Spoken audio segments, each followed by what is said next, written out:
बोलो भारत माता की। हमारे दोनों हाथ खड़े करके हम सभी लोग इस मैदान में जितने भी लोग बैठे हैं, अतिथिगण है, आज के हमारे इस कार्यक्रम के शिक्षकगण है, विद्यार्थीगण है और आसपास में जितने भी लोग हमें देख रहे हैं, उन सभी को दोनों हमारी भुजाएं उठाकर भारत माता का जय घोष करना है। बोलो भारत माता की। एक बार और जोर से हमारी आवाज निकलनी चाहिए और हमारी आवाज आज दिल्ली तक, लाल किले तक पहुंचनी चाहिए और उनको भी पता चले कि आज कृष्णा स्कूल के प्रांगण में भी ध्वजवंदन कार्यक्रम, राष्ट्रीय कार्यक्रम का आयोजन किया गया है। बोलो भारत माता की, भारत माता की। 73वें गणतंत्र दिवस पर आज कृष्णा स्कूल संकुल में उपस्थित हमारे मुख्य अतिथिगण में श्री नारायण भाई सावलिया, ट्रस्टी श्री कृष्णा स्कूल संकुल एवं राजेश भाई सोलंकी, प्रदेश कारोबारी सभ्य बख्शीपंथ मोर्चा गुजरात प्रदेश, हमारे गुजराती माध्यम के माध्यमिक और उच्चतर माध्यमिक के प्रधानाचार्य श्री रजनीकांत भाई बलदानिया, गुजराती माध्यम प्राथमिक विभाग के हमारे प्रधानाचार्य श्री दिनेश भाई गामी, हमारे एडमिन श्री पीयूष भाई सावलिया, मेरे साथी मित्र और हिंदी माध्यम के निरीक्षक श्री गौरव भाई शर्मा, कक्षा 11 पढ़ा हिंदी माध्यम के एचओडी श्री बबुल नायक, मेरे सभी शिक्षकगण और प्यारे विद्यार्थीगण को आज 73वें गणतंत्र दिवस की हार्दिक हार्दिक शुभकामनाएं देता हूं। आप सभी लोग जानते होंगे कि गणतंत्र दिवस किस उपलक्ष्य में मनाया जाता है। गणतंत्र दिवस यानी कि हमारे अंदर राष्ट्रीयता और राष्ट्र भावना बढ़े, इसलिए आज देश के अंदर हम लोग यहाँ पर इस कृष्णा स्कूल के प्रांगण में इकट्ठा हुए हैं। गणतंत्र दिवस का इतिहास हम सभी लोग जानते हैं कि गणतंत्र दिवस क्यों मनाया जाता है। सबसे पहली बात यहाँ पर आती है कि हम सभी लोगों में राष्ट्र भावना का निर्माण हो, राष्ट्र प्रेम का निर्माण हो और आज इस मौके पर राष्ट्र प्रेम, राष्ट्र भावना का निर्माण करने के लिए विद्यालय एक शुरुआत है, विद्यालय का प्रांगण एक शुरुआत है। हर साल हम लोग 2 बार हमारा तिरंगा लहराते हैं, एक स्वतंत्रता दिवस पर और दूसरा गणतंत्र दिवस पर। लेकिन 2 बार तिरंगा लहराने के बाद भी राष्ट्रभक्ति, राष्ट्र प्रेम हमारे दिलों में हमेशा जिंदा रहना चाहिए। राष्ट्र प्रेम क्या है, राष्ट्रभक्ति क्या है? तो हम लोगों ने देखा है कि अक्सर हम लोगों को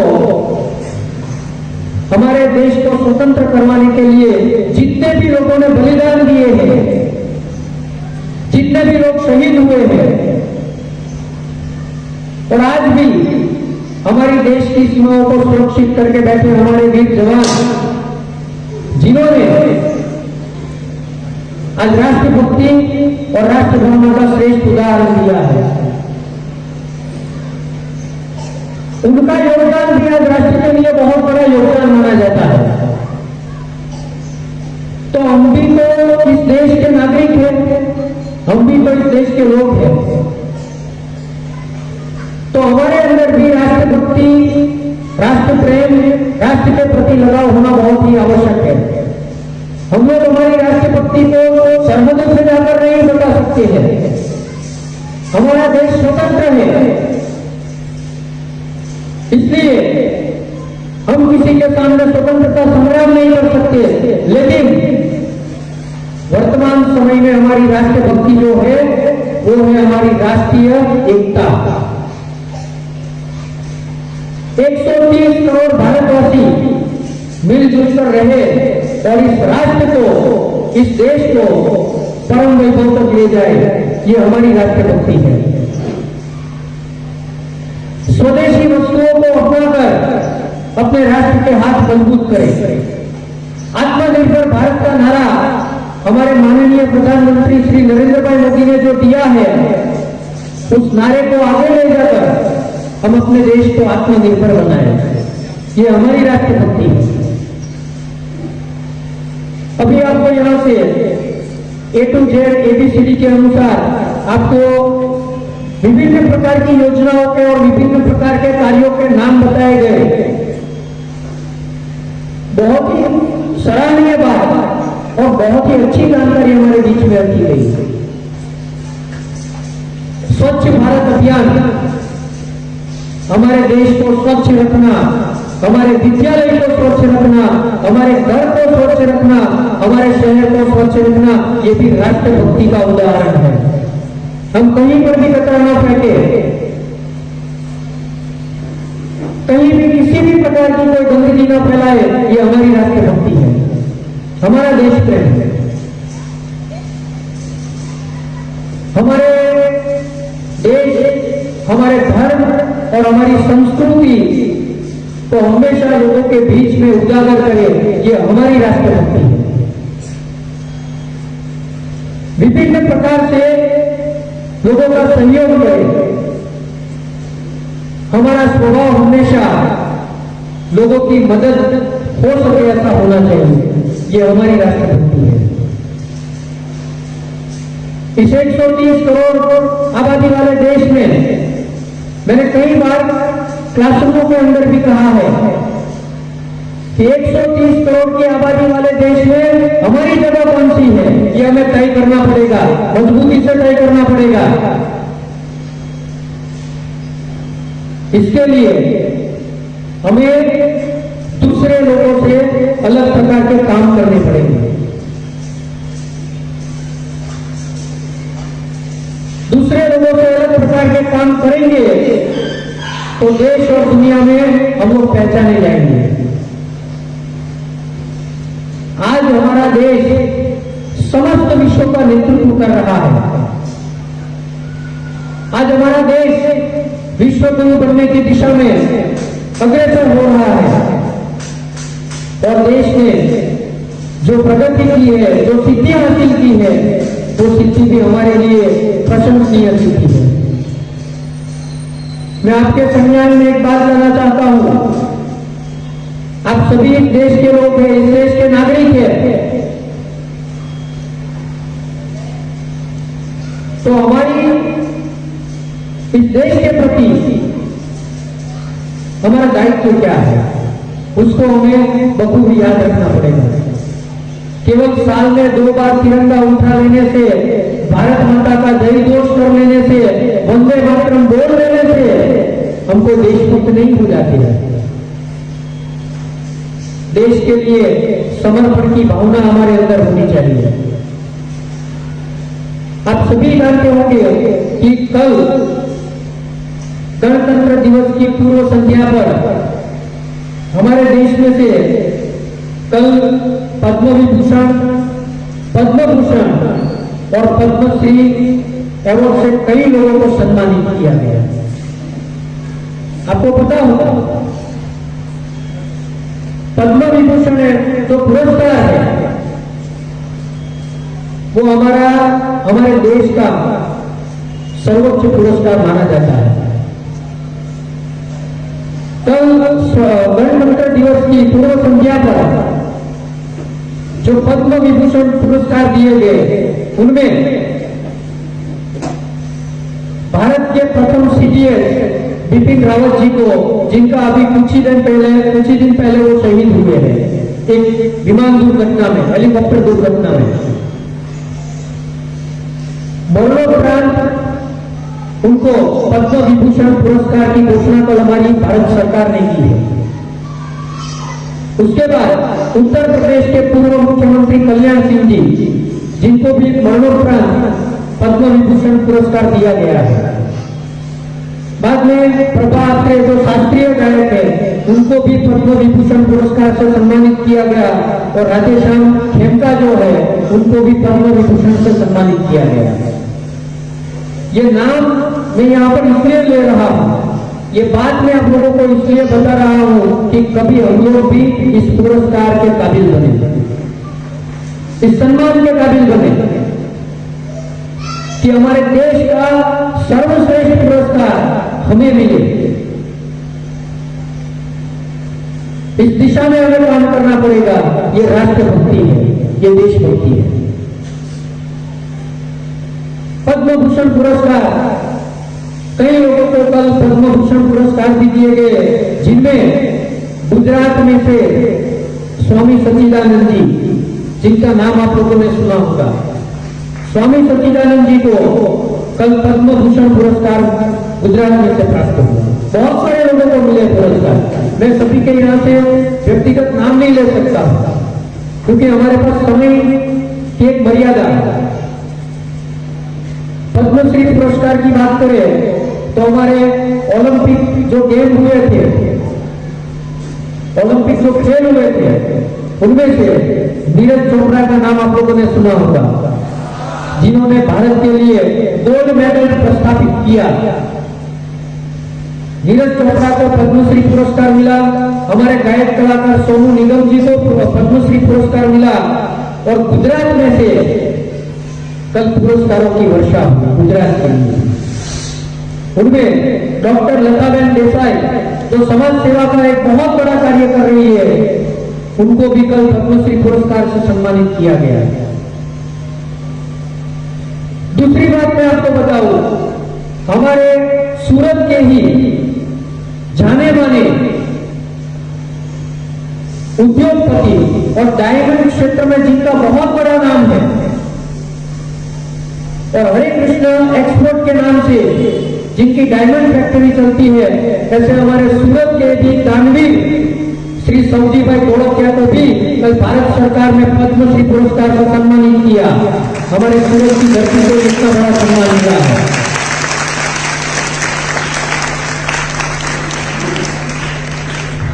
गुजरात में से मालजी भाई देसाई को भी कल पद्मश्री पुरस्कार से सम्मानित किया गया। और गुजरात के जाने माने कवि, जाने माने शायर, ऐसे हमारे गुजराती कवि खलील धनतेजवी जी को भी कल पद्मश्री पुरस्कार से सम्मानित किया गया। और उसके साथ साथ में डॉक्टर जे.एम. व्यास को भी कल ये पुरस्कार से सम्मानित किया गया। ये बातें मैं इसलिए बता रहा कि इन लोगों ने देश के लिए कुछ अलग काम किया है, एक अलग अपनी पहचान बनाई है। मैंने कहा ना कि 130 करोड़ की आबादी वाले देश में हमें हमारा स्थान तय करना पड़ेगा लोगों में पहचान बनाने के लिए। कल हमारे देश में से कुल 128 महानुभावों को पद्म विभूषण, पद्म भूषण और पद्मश्री पुरस्कार से सम्मानित किया गया। 128 लोगों को। ये हमारे राष्ट्र के लिए बहुत ही गर्व की बात है।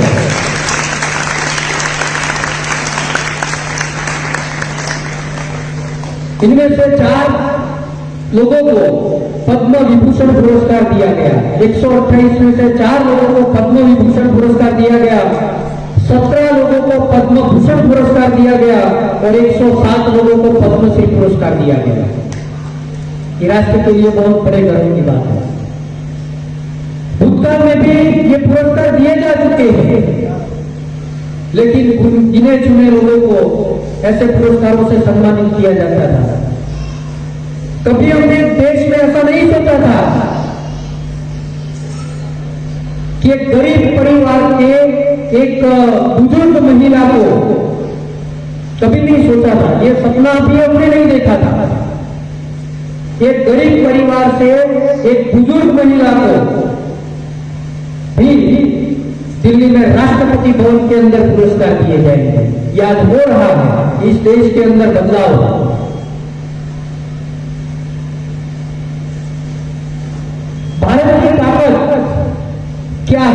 ये हमने समस्त विश्व को दिखाई है। आप सभी लोग जानते हो कि उसके उदाहरण हमारी सेना ने जो काम किया सर्जिकल स्ट्राइक करके, वो समस्त विश्व के लिए एक चौंकाने वाली घटना थी। हमारी सेना ने जो पराक्रम दिखाया है एयर स्ट्राइक करके, दुश्मन देशों का हम लोगों ने इस तरह से उनको उनकी बात का मुंह तोड़ जवाब दिया कि दुश्मन देश भी हमारे सामने कुछ ही घंटों में हमारे सामने घुटने टेक दिए। ये ताकत है आज के भारत की, ताकत है एक आत्मनिर्भर राष्ट्र की। इसलिए मित्रों, हम हमारे राष्ट्र को आत्मनिर्भर राष्ट्र की दिशा में ले जाए और आत्मनिर्भर का नारा हमारे लिए बहुत ही आवश्यक है। इस देश में, इस मिट्टी में पैदा हुए, इस मिट्टी में जन्म लिया है, तो सबसे पहला हमारा दायित्व हमारे राष्ट्र के प्रति बनता है। हमारे पूर्व प्रधानमंत्री श्री अटल बिहारी वाजपेयी जी का नाम आपने सुना होगा। अटल बिहारी वाजपेयी ने संसद के अंदर एक कविता कही थी, कुछ वाक्य कहे थे कि हमारा देश क्या है। हम नक्शे के अंदर हमारे देश को देखते हैं, हमें हमारा देश एक नक्शा लगता है, लेकिन हमें हमारा देश एक जमीन का टुकड़ा लगता है। लेकिन ऐसा नहीं है। आज हमारा देश विश्व में, हमारे देश की धरोहर, हमारे देश की संस्कृति समस्त विश्व में पहचानी जाती है। अटल जी ने उस टाइम पे कहा था कि भारत कोई जमीन का टुकड़ा नहीं है, भारत कोई जमीन का टुकड़ा नहीं है, जीता जागता राष्ट्र पुरुष है। हम भारत को जिस नक्शे में देखते हैं, जिस जमीन को देखते हैं, तो भारत सिर्फ जमीन का टुकड़ा नहीं है, लेकिन जीता जागता राष्ट्र पुरुष है।